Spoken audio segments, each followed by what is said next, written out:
ఖైదు చేస్తున్నారు. అవును.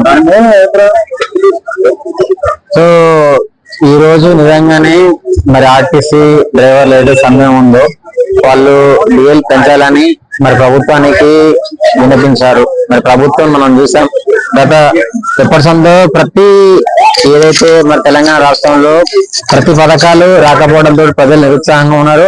ఈ రోజు బస్సులు నడవకపోవడం వల్ల రాష్ట్రంలో మరి తెలంగాణ ట్రాన్స్పోర్ట్ ఎక్స్పోర్ట్ ఇంపోర్ట్ ఏదైతే ఉందో మరి అవన్నీ కూడా ఆగిపోవడం జరుగుతుంది. ప్రజలకు రవాణా చాలా ఇబ్బంది అవుతుంది.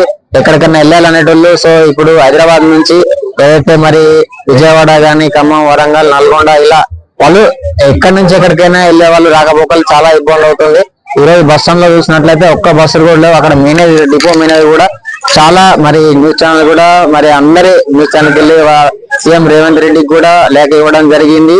సో వాళ్ళకి ఖచ్చితంగా వాళ్ళకి అనుకున్న డిమాండ్లు ఏవైతే ఉన్నాయో మరి వాళ్ళకు మరి అవన్నీ కూడా పెంచాలి. సో వాళ్ళు గతంలో చేసిన డిమాండ్లన్నీ కూడా ఇప్పుడు అమలు చేయాలి.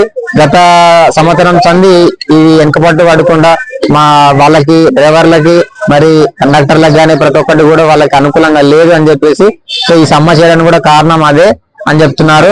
మరి రాష్ట్ర వ్యాప్తంగా ఇంకా దీన్ని స్పందించకపోతే తప్పకుండా ఆందోళనలు ఇంకా దీన్ని పెద్ద ఎత్తున భారీ ఎత్తున మేము తీసుకుపోతాం అని చెప్పేసి మరి ఆర్టీసీ డ్రైవర్లు గత వారం రోజుల సంది అనుకుంటూనే ఈ యొక్క సమ్మెను తీసుకొచ్చారు. మరి ఇట్లా చేస్తే రాష్ట్రంలో ఫ్రీ బస్సులు పెట్టే రాష్ట్రానికి చాలా ఆదాయం నష్టమైంది. దానివల్ల 100 కోట్ల బడ్జెట్ రాష్ట్ర ఆదాయం పోయింది. మరి ఇలా అందులోనే ఫ్రీ బస్సు అదే నష్టపోయాయంటే ఇలా బస్సులు నడవకుంటుంటే ప్రజలకు ఇబ్బంది అవుతుంది, రవాణా పోతుంది. సో వచ్చే ఇన్స్పోర్ట్ కూరగాయలు మరి సిటీకి వచ్చే కూరగాయలు కానీ పండ్లు కానీ ఇలా చిన్న చిన్న పరిశ్రమ మరి వేత్తలు కానీ చిన్న చిన్న శ్రామికులు కానీ ఎవరైనా ఇంకా పని లభించడం వాళ్ళకు నిరుద్యోగత ఏర్పడుతుంది. చాలా ఇబ్బందికరమైన వాతావరణం ఉంటుంది. సో సిటీకి మరి పల్లెటూరికి ఇలాంటి రాకపోకలు లేకపోవడం వల్ల ప్రజలైతే చాలా తీవ్రమైన ఇబ్బందులు. ఇది ముందే ఎండాకాలం బయటికి అయితే ఎండలు బగ్గ మండుతున్నాయి. సో ఇవన్నీ చూసుకుంటే రాష్ట్ర ప్రజలు మాత్రం తెలంగాణ ప్రజలు చాలా మరి యొక్క కాంగ్రెస్ పార్టీ పైన చాలా తీవ్ర ఆందోళన వ్యక్తం చేస్తున్నారు. వచ్చిన స్కీములు అయితేమి వచ్చిన కొన్ని ఇచ్చిన హామీలు అయితేమి తెలంగాణ యువత అయితేమి ఇవన్నిటి పైన కూడా చాలా మంది చాలా అసంతృప్తితో ఉన్నారు.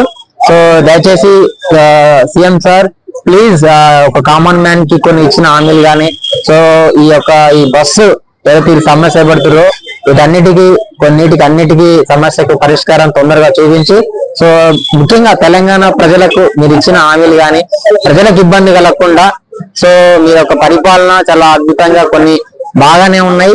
కొన్ని ఇంకా మరిన్ని ఏవైతే హామీల పరంగా తెలంగాణ యువకులకు ఇచ్చిన కొన్ని హామీలు అయితే ఉన్నాయి. మరి ఎన్నికల ముందులో ఏమి ఇచ్చారో వాటన్నిటిని కూడా మీరు కొంచెం అన్ని ప్రణాళికబద్ధంగా పూర్తి చేయాలని కోరుకుంటున్నా. సో ఇంకా ముఖ్యంగా అయితే రాష్ట్ర రవాణా జరిగే విధంగా మరి ప్రజల ఇబ్బంది లేకుండా ఈ యొక్క వెంటనే బస్సు డ్రైవర్ల యొక్క సమ్మెని విరమించి సో తప్పకుండా ప్రభుత్వానికి ప్రజలకి అండగా నిలబడాలని కోరుకుంటున్నాను.